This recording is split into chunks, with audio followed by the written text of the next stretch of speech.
They said Mr. Kwan did not eat. He consumed. He did not speak. He issued decrees that echoed in the silence that followed. In the hushed, velvet-lined corridors of the city's underworld, his name, Kwan Jinwoo, was a myth whispered with a mixture of terror and reverence. He was a ghost who owned half the skyline, a man whose quietest sigh could collapse a business empire or end a bloodline. When he chose to dine at L'Etoile Noire, the city's most pretentious temple of gastronomy, it was not an act of leisure but a royal visitation. The air itself grew thin, charged with the ozone of his power. The staff moved with a choreographed panic of courtiers attending a volatile king. And in the belly of this gilded beast, in the chaos of steam and clattering ceramic, was Lena. At 19, she was the lowest form of life in this ecosystem, a dishwasher. Her world was a 10 by 10-foot space of scalding water, grease, and the scraped clean remnants of other people's luxury. She was invisible, a pair of red, chapped hands and a perpetually damp apron, the hum of the industrial machine her only companion. She didn't see the patrons in their tailored suits and silk dresses. She saw the lipstick stains on their wine glasses and the streaks of sauce they left behind. But Lena held a secret. In the quiet moments, between the deafening roar of the spray hose, she watched. She watched Chef Du Bois, a man whose talent was eclipsed only by his cruelty, plate his delicate towers of food. She watched the line cooks, their faces tight with stress, sear, poach, and fry.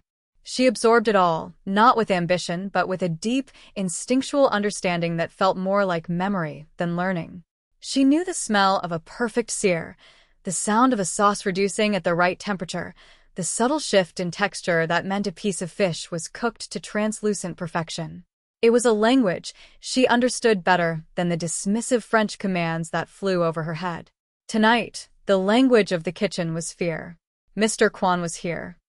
The arrival of Kwan Jinwoo sent a tremor through the restaurant that started at the valet stand and ended in Lena's dish pit.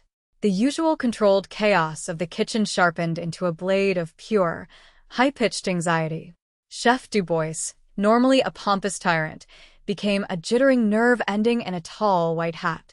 His voice, usually a booming baritone of insults, was a strained, venomous hiss. Faster. Cleaner. Do you want to lose the star?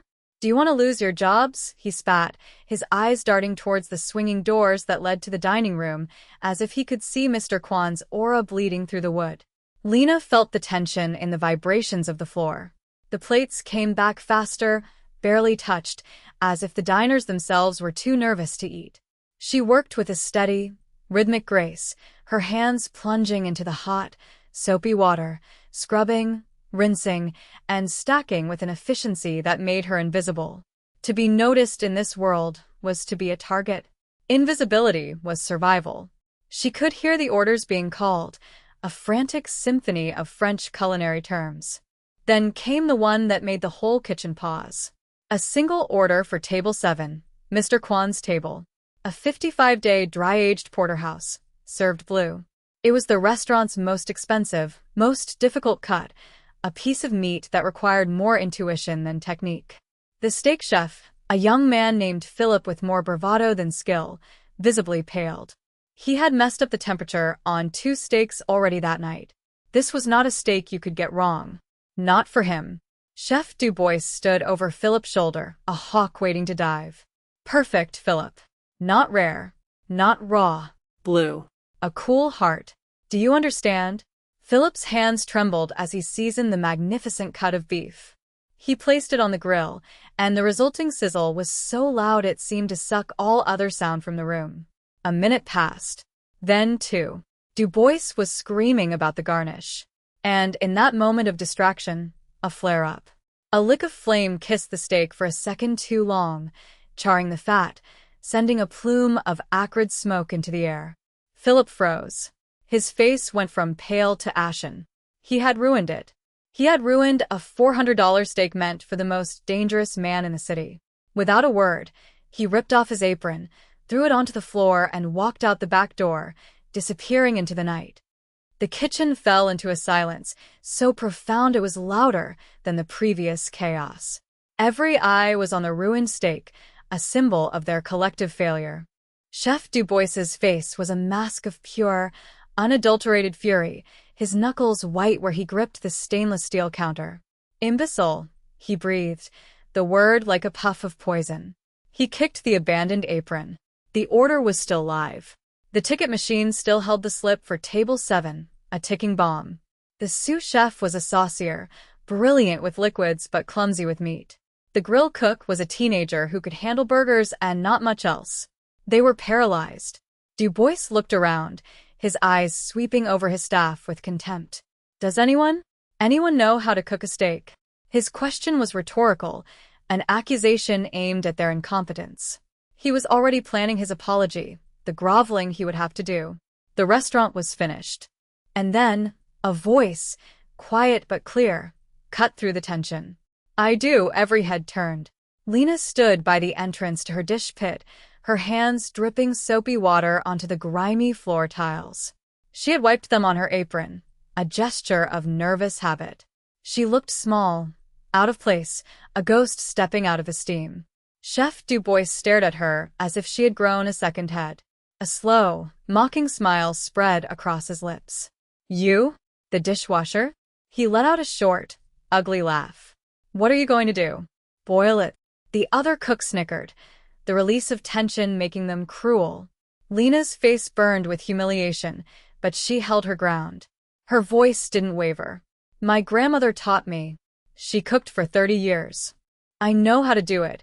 She didn't say that she had practiced on cheap cuts of meat in her tiny apartment, saving for weeks to buy a single piece to try and replicate the smells and sounds from the kitchen. She didn't say that cooking was the only thing that made her feel whole. Dubois was about to unleash a torrent of abuse, to banish her back to her pit, but then he looked at the ticket, at the clock, at the swinging doors. He was out of time, out of options. A strange, reckless light entered his eyes. He was already ruined, so what did one more disaster matter? At least he could blame it on the dishwasher. "Fine," he snarled, a word that dripped with failure. "The last steak. It's on you. Cook it. And when he sends it back, you'll be the one to go to his table and apologize before I throw you into the street." Lena felt 100 pairs of eyes on her as she walked to the grill station. It felt like walking through water. Her heart hammered against her ribs, a frantic bird trapped in a cage. The station was a shrine of steel and fire, alien territory. The cooks who had laughed at her moments before now stared, a mixture of pity and morbid curiosity on their faces. They expected a catastrophe. She took a deep breath, the air thick with the smells of grease, sweat, and fear. Then she closed her eyes, just for a second, and the kitchen melted away. She wasn't at La Toile Noire anymore.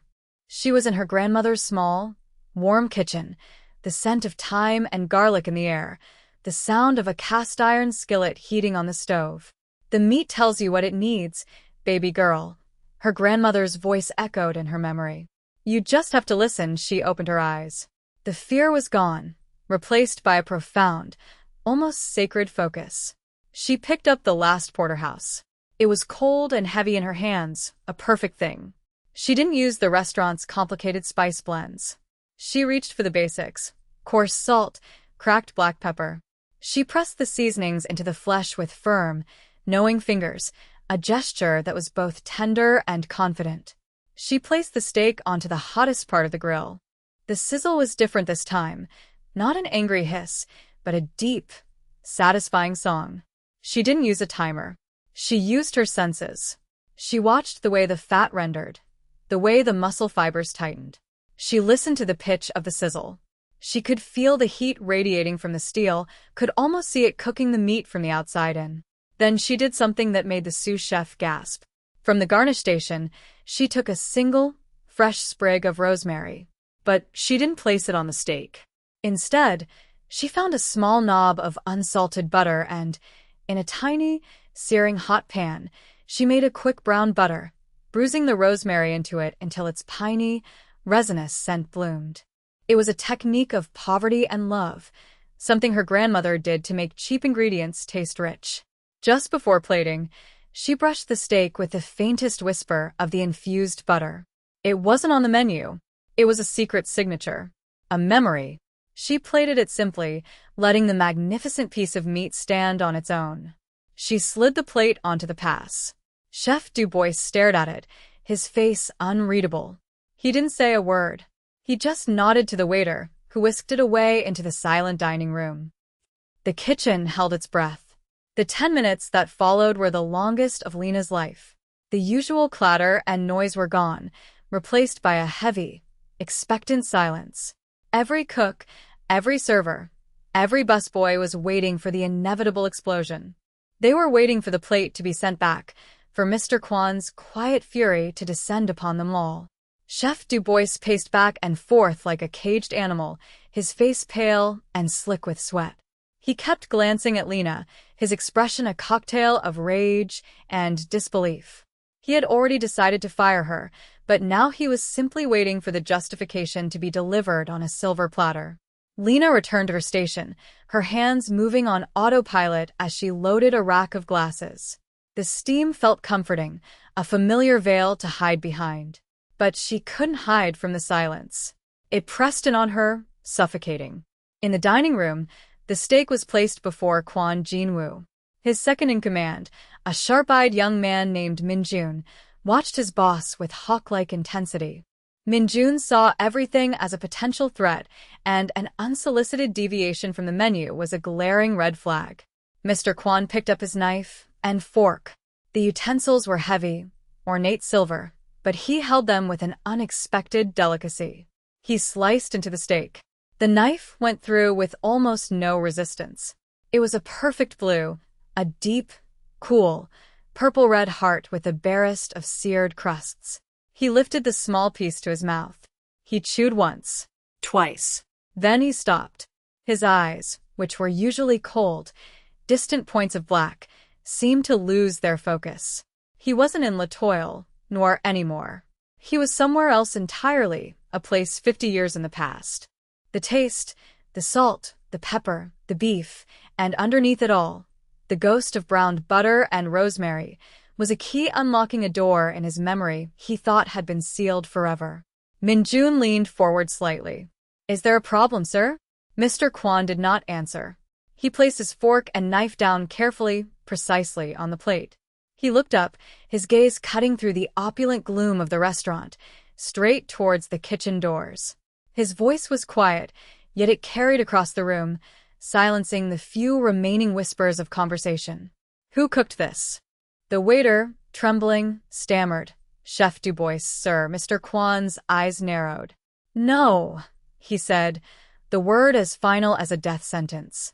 "Bring me the one who cooked the steak." Now. The swinging doors burst open. The head waiter, his face as white as his tablecloths, rushed towards Chef Dubois. "He wants to see the cook. The one who actually cooked the steak." All eyes turned again to Lena. A wave of dizziness washed over her. This was it. The end. She was going to be yelled at, fired, and humiliated in front of everyone. Chef Dubois grabbed her arm, his fingers digging into her skin like talons. "You heard him. Go. And don't you dare mention my name." His eyes were wild with fear. He was pushing her into the line of fire to save himself. She was dragged from the steam of her sanctuary, through the gleaming, orderly kitchen, and into the hushed, candlelit world of the dining room. The sudden silence was deafening. The air was thick with the scent of expensive perfume and wine. She was acutely aware of her damp apron, the splash of indeterminate sauce on her cheek, the way her cheap, non-slip shoes squeaked on the polished marble floor. She felt like a stray dog that had wandered into a palace. They stopped at table 7. Mr. Kwon was sitting perfectly still, his hands resting on the table. He was older than she had imagined, his hair a distinguished silver at the temples, his face a landscape of deep lines that spoke of a life of ruthless control and profound sorrow. He wasn't looking at her with anger. He was looking at her with a piercing, unnerving intensity, as if he were trying to see into her very soul. Min-jun, standing behind him, glared at her with open hostility. "You cooked this?" Mr. Kwon asked. His voice was a low rumble, devoid of accusation. It was a simple, terrifying question. Lena could only nod, her throat too tight to speak. How? He asked, his gaze unwavering. What did you do? She swallowed hard, finding her voice. It came out as a whisper. Salt. Pepper. A hot grill, she hesitated. And a little rosemary butter. At the mention of rosemary, a flicker of something, pain, recognition, loss, crossed Mr. Kwan's face. It was there and gone in an instant, but Lena saw it. The butter, he said, his voice softer now, almost gentle. Where did you learn to do that? Lena looked down at her feet. My grandmother. It was her way. She said it made the food remember it came from the earth. The silence that followed stretched for an eternity. Mr. Kwan slowly leaned back in his chair, his eyes never leaving her face. He saw not a dishwasher, but the ghost of a memory. He saw a small boy in a war-torn country, cold and hungry, being given a piece of tough, cheap meat by a kind-faced cook who worked for his family. A woman who had hummed a forgotten tune and made that meager meal taste like a feast with a secret ingredient, a sprig of rosemary bruised into sizzling butter. The woman who had disappeared one day, lost in the chaos of history, a loose thread in the tapestry of his life he had long since given up on finding. He looked at Lena, at her honest eyes and her work-worn hands, and he felt the chasm of 50 years collapse. You're fired. The words, sharp and venomous, came from Chef Du Bois, who had followed Lena into the dining room, his courage returning now that Mr. Kwan didn't seem to be immediately violent. Insubordination. Deviating from the menu. Get out of my restaurant. He pointed a shaking finger towards the door, his face flushed with a mixture of relief and indignation. He needed a scapegoat, and the dishwasher was the perfect sacrifice. Minjun stepped forward, his expression cold and dismissive. She is a disruption. We should leave, sir. This establishment is clearly not up to your standards. He saw Lena as a complication, a variable in a world that his boss controlled with absolute precision. Her presence was an anomaly, and anomalies were dangerous. He placed a hand on his boss's shoulder, ready to escort him away from the scene. But Mr. Kwan didn't move. He raised a hand, a small, almost imperceptible gesture, but it had the force of a physical wall. Both Minjun and Du Bois froze. Mr. Kwan's eyes were still locked on Lena. He ignored the fuming chef completely. What is your name? He asked her, his voice quiet but commanding. Lena, she whispered. Lena, he repeated, testing the sound of it. He turned his head slightly, his gaze finally falling upon Chef Du Bois. The warmth that had briefly touched his expression vanished, replaced by an arctic chill. She is the only person in this building who knows what food is, he said, his voice dangerously low. You are merely an arrogant cook who knows how to arrange colors on a plate. You are the one who is fired. Du Bois's jaw dropped. He sputtered, unable to form words. The power dynamic in the room had just been fractured and reformed in a single sentence. Mr. Kwan then looked back at Lena, who was standing in stunned silence. You will not be returning to the dish pit, he stated. It wasn't an offer, it was a fact. You will come and work for me. You will cook for me. Only for me. He stood up, the movement fluid and decisive. Minjun watched, his mind racing. This was unprecedented. His boss, a man who trusted no one, who kept the world at arm's length, was bringing a complete stranger, a dishwasher, into his inner sanctum. He didn't understand it, but he understood the finality in his boss's tone. The shift was absolute. Lena was no longer an invisible girl in a sweaty kitchen. She was now an object of fascination, a protected asset of the most powerful man in the city. Her single, honest act of cooking had done more than just please a customer. It had fundamentally altered her reality. Life in Kwon Jinwoo's penthouse was like living inside a cloud. The world outside, with its noise and its struggle, was a distant rumor, visible only through vast panes of glass that overlooked the sprawling city. The silence was the most jarring part.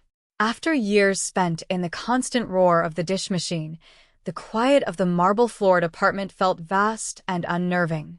Her kitchen was a masterpiece of stainless steel and black granite, equipped with tools she had only ever dreamed of. But for the first few days, she was too intimidated to touch anything.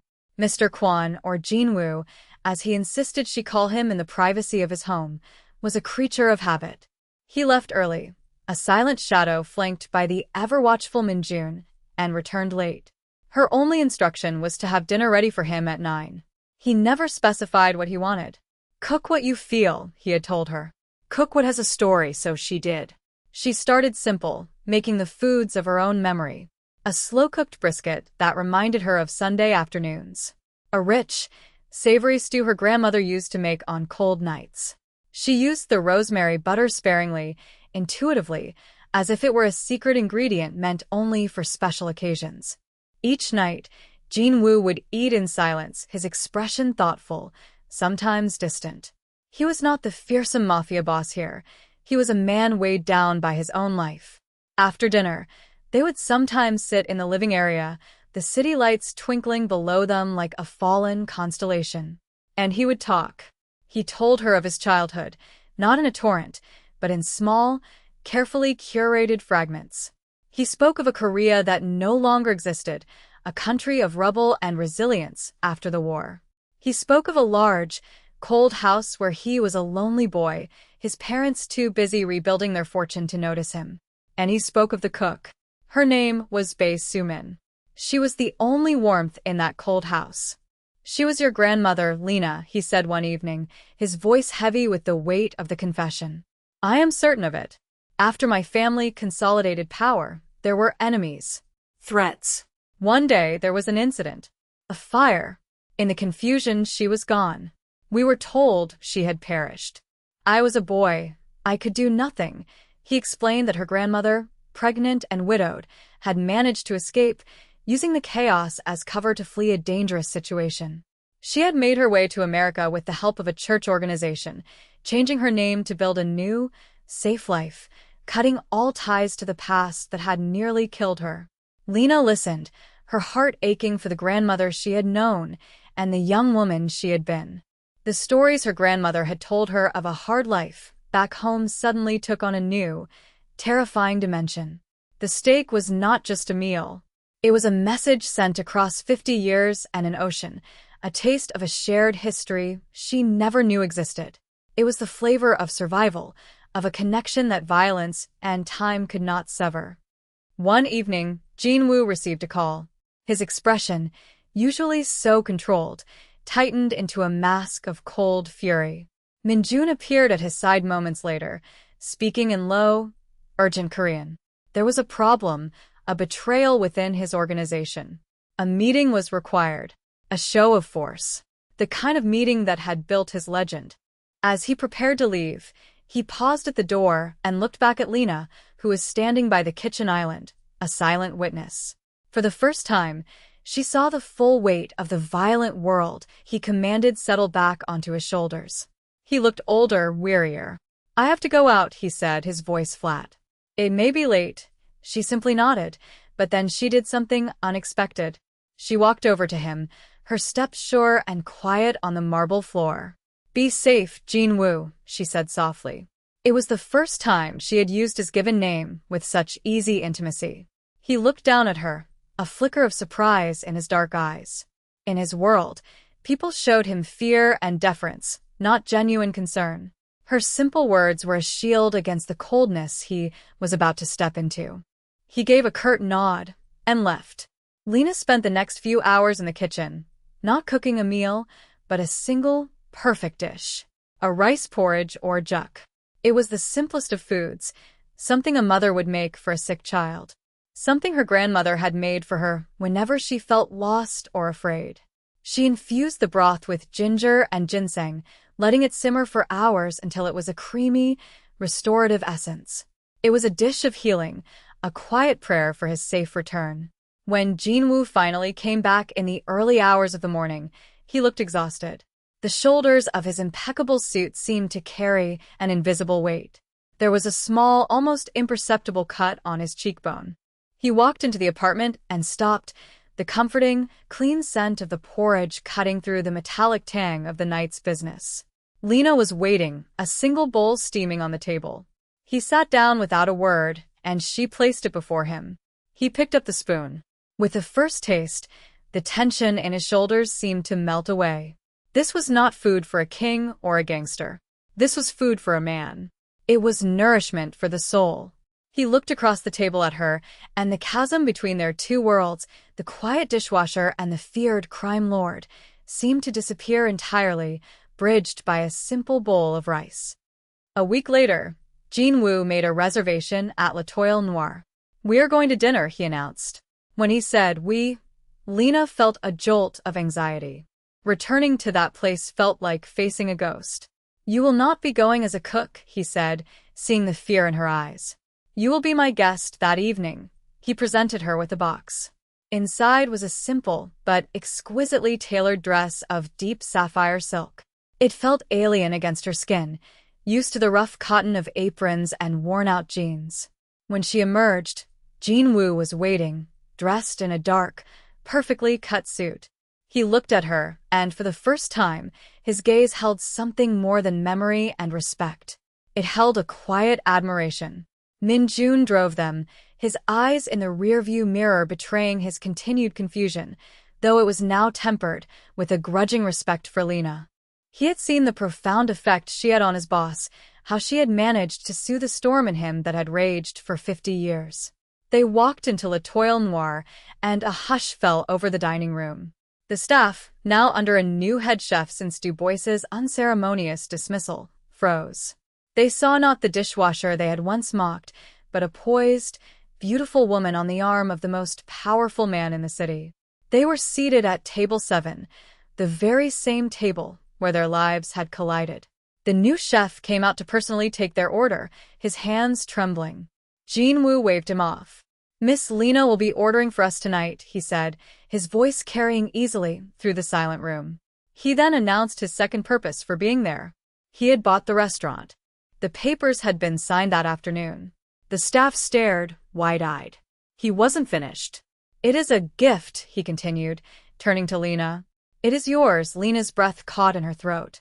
She looked at him, her eyes searching his for an explanation.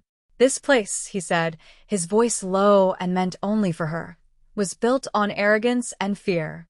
You will rebuild it with honesty and heart. True power, Lena, is not in being served. It is in creating something that can nourish others." It was the ultimate reversal. The dishwasher now owned the temple of gastronomy. The girl who was invisible was now the center of its universe. Chef Du Bois, who had reportedly been unable to find work anywhere else in the city, was a ghost. Lena was the new reality. She had not sought power or wealth, but in her quiet refusal to be anything but herself, she had inherited it all. The story of the dishwasher who charmed a king with a single steak became another city legend, whispered in the same tones as the tales of Mr. Kwan's ruthlessness. But Lena had no interest in legends. She closed L'Etoile Noire for a month. When it reopened, it was different. The name was changed to Sumin's, in honor of the grandmother who had connected them. The pretentious decor was replaced with warm wood and soft lighting. The menu was simpler, filled with dishes that told stories, food that was honest and nourishing. Mrs. Park, the quiet prep cook who had always offered Lena a kind smile, was now her sous chef. The kitchen was no longer a place of fear, but one of collaboration and respect. Jin-woo never interfered, but he was a constant, steady presence in her life. Their relationship unfolded not in grand romantic gestures, but in quiet, shared moments. In the way he would watch her cook, his expression soft. In the way she would wait up for him, a simple meal ready no matter the hour. His world was still dangerous, his business still shrouded in shadow. But when he was with her, he was just Jin-woo, a man finding his way back from a long, cold exile of the soul. Their marriage was not a dramatic announcement to the world. It was a quiet decision made over a bowl of stew in their kitchen, the city lights a silent witness below. It was an acknowledgement of a bond that had been forged in a moment of crisis and tempered in shared memory and mutual respect. It was a partnership.